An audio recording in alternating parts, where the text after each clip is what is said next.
Mr Barroso, the recent WikiLeaks storm has led to mixed feelings, with some people saying, well, transparency is good, and others saying perhaps they'll damage international diplomacy. But I was particularly amused by the references to you in WikiLeaks, where it talked about your trip to Russia and the fact that you were ignored and excluded, and the Russian view from upon high that you were nothing more than a glorified international civil servant. Well, Mr Barroso, remember, we've discussed this before here, and I've pointed out to you again and again that you have not been directly elected by the people, and you therefore have no real legitimacy.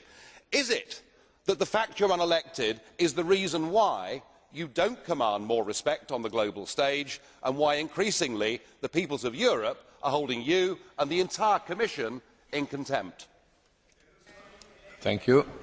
Mr. I would President. not expect you to find a common line with the Russians, because that's what you are suggesting, that you agree with them.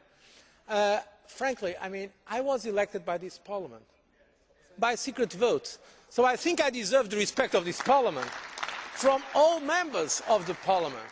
And I think in the European Union of democracies, 27 democracies, it's a reasonable way to elect a President of the Commission, because we are not a state, precisely, and I am sure you will not be in favour of a European unified state. Since we are not a unified state, it is not a direct election of a President of the European Union. We do not have that. We have a President of the Commission. You may like it or not.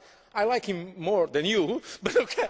But in fact, I have been elected by this Parliament, and there is a President of the European Council that was designated by the heads of state and government. This is the way we are. I think it is a democratic way of handling the diversity of the European Union, and I think that if others do not respect our institutions, at least I hope the members of the European Parliament will respect the institutions we have in the European Union. Additional question. Well, Mr Barroso, I enjoyed that enormously. The fact that you can stand up and boast about the fact that you were elected in secret and that somehow this gives you democratic legitimacy is the most bizarre concept I've come across in my entire life. The fact is, it is the Commission that has the sole right to propose the kind of legislation that is damaging Europe's economies in the way that it is. Are there any circumstances, sir, in which you think the peoples of Europe should have a referendum so that they can decide these issues? Thank you. Thank you very much. Mr. President, well, colleagues, please. Colleagues, please, well, we would like to, I am sorry.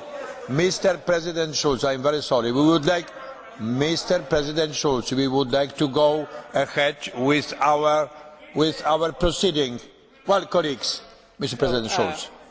Well, please, it's a parliament, and Mr. President Barroso now is the election in the Parliament was an open election, but in fact, as you know, it is considered, at least by many, that the most free election is one when people can take decisions secretly, each member of the Parliament.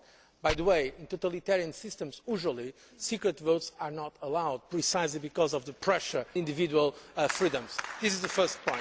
Secondly, regarding referendum, constitutional and democratic theory admits referendum and also representative democracy. By the way, it was Britain, probably the country that has done most for representative democracy. It is a perfect legitimate way of deciding in a democracy is by representative democracy. The role of parliaments, be it national parliaments or European Parliament, is immensely important in democracy, and I personally believe that some comments against representative democracy do not reflect the real democratic mind when they are made sometimes so negatively about representative democracy. Thank you very much.